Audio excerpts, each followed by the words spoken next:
So you want to live more aligned with nature and the cosmic energies that you feel in your bones? Click that like or subscribe button because your January 2026 forecast is loading. Hi, my name is Amanda, and I share how I navigate the everyday human experience through a spiritual lens. I found astrology about 4 years ago and have been studying this craft along with spiritual energetics as I design a life that feels authentic to my soul. And I hope that the content on my social platforms, they're all linked below, Facebook, Instagram, YouTube, all the things, will inspire you to find what resonates for you and your life and what your soul wants to live. This year, I plan to bring you a more comprehensive monthly forecast to work with. So you'll see that the first week of every month on YouTube, and I'll post a little prompt on the other platforms to let you know a new video is up.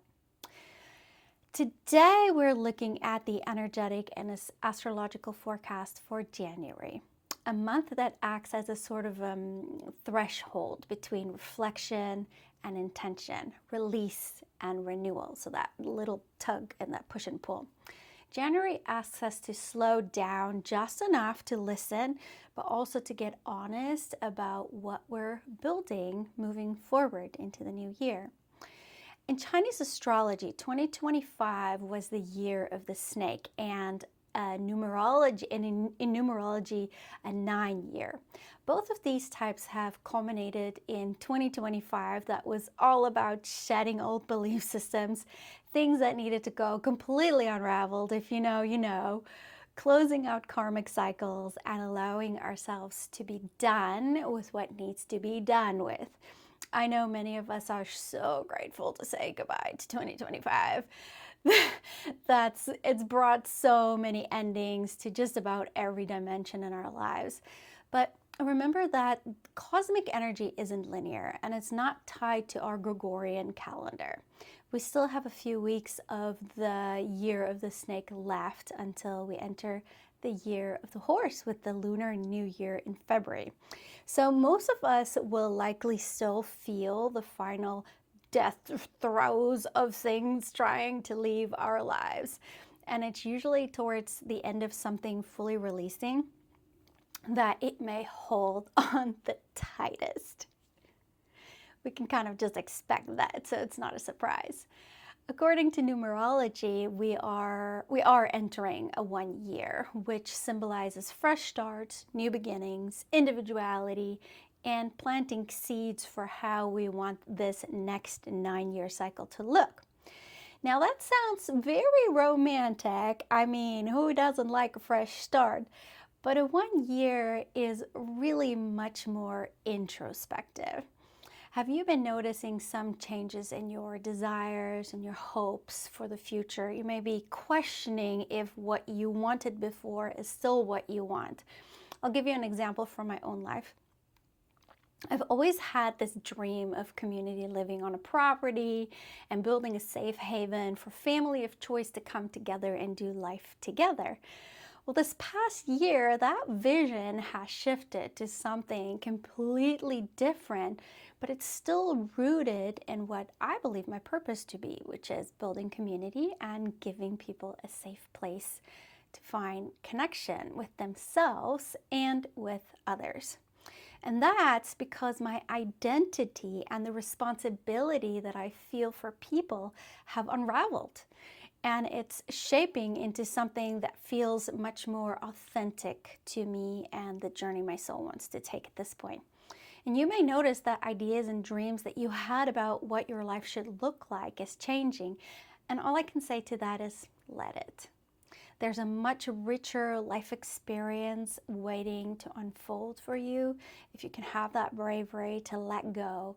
And you have permission, you don't need it, but you have permission to change your mind and change who you are.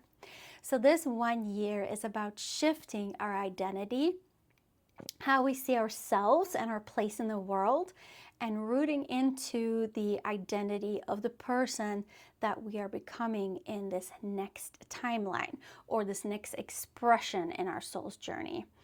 And the January 3rd full moon in Cancer is the perfect partner to support us in that journey. When our identity is shaken up and we can feel pretty destabilized, and we may even feel a little lost. Cancer brings that emotional security, a homey, sort of like a homey comfort, and that inner nourishment or knowing. And it's important that through the month of January, we create a sense of safety and sustainability for ourselves, working with that Cancer moon. In January, there's this collective energy always to push forward, to go for those goals. But really, this month is asking us to make a plan, lay the stable foundations that we're then going to build upon. So think all internally under the soil. Cancer's highest expression are that of emotional clarity, gentle releases, and deep inner reassurance. So if we have habits, beliefs, or patterns that are rooted in fear, over caretaking, or survival, we are so supported to let those go now. So you may ask, exactly how do you release old patterns? I'm going to give you a simple strategy. The first thing you want to do is name it. Recognize it for what it is and bring it into the light. No, something like, wow, that really upset me. Very simple. The second thing you want to do is to self-resource. So that's the practice of reminding yourself that you came into this world ready and equipped with all the resources that you need to live your soul's journey. We can't control the external world, but we can set intentions for ourselves. We can practice changing our behavior, mind over matter. So that means doing what you know is right versus what's comfortable or your natural inclination, because those are rooted in, not such positive things. And we can practice grounding, mindfulness, self-care, and more support for ourselves. The third thing is we want to reflect. This is as simple as asking, why did that upset me? Or why is that making me feel unsafe? Or why am I feeling the way I do? In my corporate life, I'm a process improvement specialist. And we have a strategy called the 5 whys, which basically has you go through 5 layers of whys to get deep down to the root of something. So how that might look is you could say, why did that upset me? Okay, because I feel it was disrespectful. But why do I believe it's disrespectful? Because it felt intrusive. Why did it feel intrusive? Because it scared me. And why did it scare me? Because the last time this happened, the consequences deeply hurt me. Why was I deeply hurt the last time? Because I felt abandoned by someone I trusted.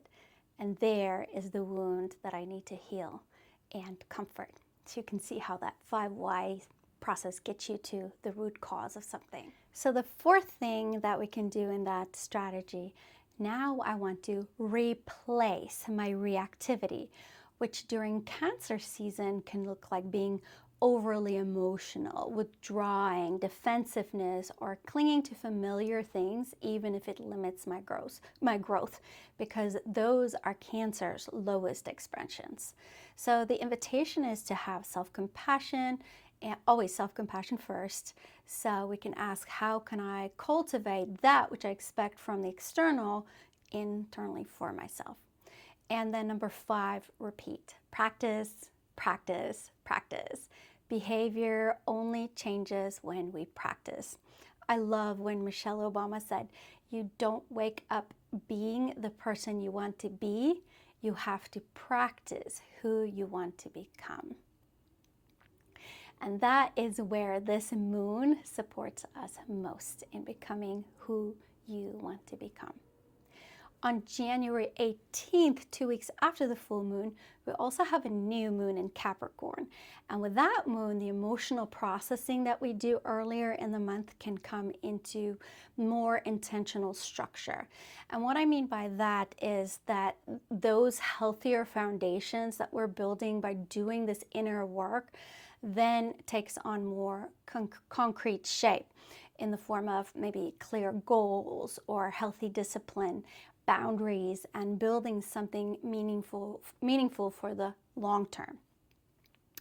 Capricorn's energy is particularly helpful for things related to money, career, leaving a legacy, leadership, because those are its highest expressions.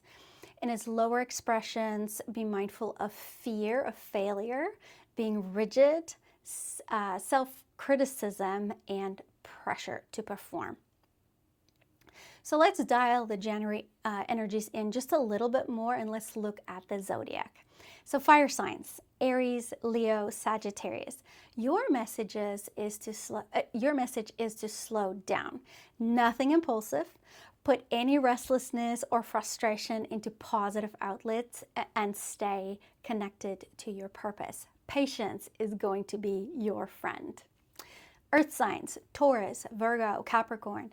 This is a powerful month for you guys in creating stability for yourself. If you can commit to the things that are really important to you, so watch those distractions. Air signs, Gemini, Libra, and Aquarius. Your ideas come into the grounded reality this month. Focus on simplifying, prioritizing, and communicating, and really embody who you want to become. Practice, practice, practice. And lastly, as water signs, Cancer, Scorpio, and Pisces. Honor your sensitivity, but don't get lost in it. Rely on your intuition to help you set boundaries so you don't have to withdraw or self-sacrifice, which is the lower expressions. Structure is going to be your safe haven.